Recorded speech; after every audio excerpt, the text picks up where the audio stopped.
What's going on, guys? Welcome back to the channel. I hope everyone's having a great day. Today marks about 3 weeks of owning this 2024 Mk8 GTI, and in this video I want to give you my first kind of impressions over the last 3 weeks, let you know what I'm loving about the car, and I really want to go into the future mods on the car as well, especially in this first couple months here, what I plan to do with this thing, and just kind of go over what I'm loving about it, some of the features, things like that, because there is a lot kind of to cover here. And in this one, I figured we've had the car for a few weeks. We got about 500 miles on it right now.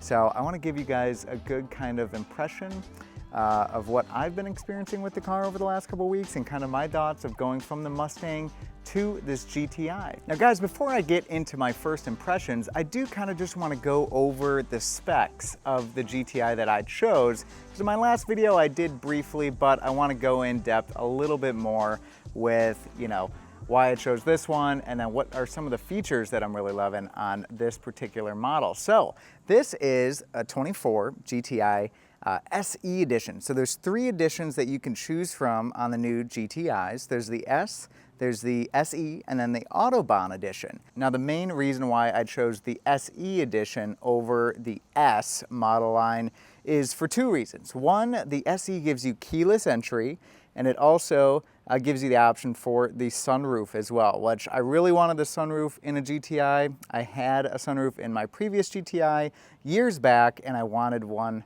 again if I was gonna get back into the platform. So that was a huge reason. The other one being the keyless entry. You don't get, keyless entry on the S model. You just unlock it with the fob, which is fine, but it is nice to just be able to grab the handle, open up the car, and be done with it, The other option here is on the interior, you get the bigger screen size going with the SE trim than you do with the S. So coming from the S650 Mustang, the 2024 Mustang that I was in, those cars have a pretty decent size, a big infotainment screen in the center. So I was used to that. I didn't want to get too small of an infotainment screen on the GTI if I made the switch. Now the SE gives you a few other features too. You get like the puddle lights underneath the mirrors, which shoot a little golf ball onto the ground. You get the illuminated light bar here in the front at night, which is really cool. I'll try to see if I can get some video either in this one or in the future videos here of the night lighting, which I think it looks really awesome at night. But those are the main reasons I chose the SE edition. The other, I guess the last one, was going to be the leather seats. Now you can see in this one here, I don't have the leather seats. I did not opt for that one in this particular car. And the main reason is I wanted this color. I wanted this moonstone gray color if I was gonna go GTI. And I had the option between this one here locally and a white one that was very similar to this. It just had the leather option, which was a little bit more. I think it was like 1,500 bucks more. But I sat in both of them, and honestly, the cloth seats in here are fantastic. They were more comfortable than the leather option was, and I chose the color on obviously the exterior over those leather interior seats. But I am in no way disappointed with that decision, guys. The cloth seats on these with the Alcantara inserts are awesome. Love it. So, on to my impressions over the last maybe 3 weeks, I think now, about 500 miles with the GTI. I gotta say, guys, I am absolutely loving this little car. It is a huge difference going from the Mustang to something this small, but it's also something that I'm familiar with. If you missed those videos or you want kind of more of an explanation, I know there's a lot of comments in my last video of why you'd go from a Mustang GT to the GTI.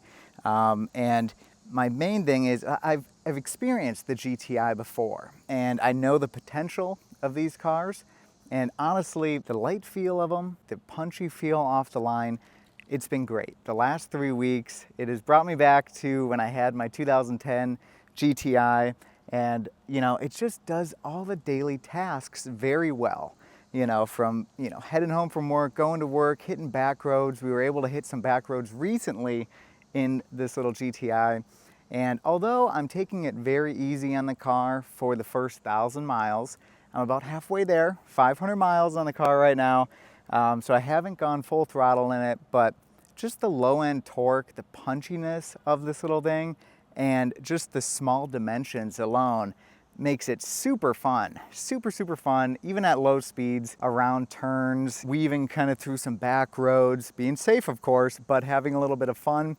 This car really does shine. So the last couple of weeks have been phenomenal. I am really happy, guys, with my decision in going with this car, and I cannot wait to start throwing some mods at this thing and see what we can make it into, because I got plans. If you watched some of my other videos before, you know that we like to have fun on this channel. You know we like to mod cars. So this one is gonna be no different, and I hope in this video I can get some of you guys' opinions on what we should do next. So with that out of the way, let's get into what mods we are planning to do in the kind of immediate future and what we have planned for the long term. So first things first, I think we need to lower it, which, you know, we got in video here, I'm not sure if you'll be able to really pick it up, but we have quite a bit of wheel gap on the car right now, obviously being stock. So I think some lowering springs are gonna be in order soon to get this thing sitting a little bit more flush. Now these are 18s on here right now. I think they're like an 8-inch wide wheel. And yeah, I'm debating between lowering it, getting spacers for these to make them flush with the side of the car here, because you can see, especially on the rear one there, it sinks in way too far, especially when it's lowered, it's gonna look a little weird. So we're either gonna lower the car with springs and then do a spacer kit, a flush mount kit for the front and rear, and then rock these for a little while, which I honestly don't mind the look of these wheels, but I have some other ideas. I'm thinking a black set of wheels for these. I was going between some new speed options that are out there, which I think look pretty good. But I want it to be pretty aggressive. I looked at the APR. I'll put them up on screen right now, the ones that I was looking at, which I think would look pretty good on this car. So I'm either thinking of starting off with springs and spacers, or just going springs and then just biting the bullet on the wheels and tires right away. Because I know once we start adding power to this car, traction is gonna be the biggest issue that we're gonna be fighting with this. Being that it is front wheel drive. But wheels and tires are a decent expense, so I want to make sure I choose the right one. So I want your opinion. What do you guys think about the stock wheels and tires that are on here now? Tires, not as much of a opinion base, because they're like the Goodyear something or another, Eagle, what are they? Let's look. Eagle Sports. They're all seasons, so they're not going to be that impressive, but they drive all right for just cruising around. But like I said, once we start making more power, that is going to be the downside there. So what do you guys think? What do you guys think the wheel package should look like on this car? 18s versus 19s. I'm thinking 19s just because they're going to look quite a bit better than the 18s. But as far as performance goes, 18s would probably be the better route to go for performance and overall driving comfort. So let me know down below what you guys think we should do with wheels and tires.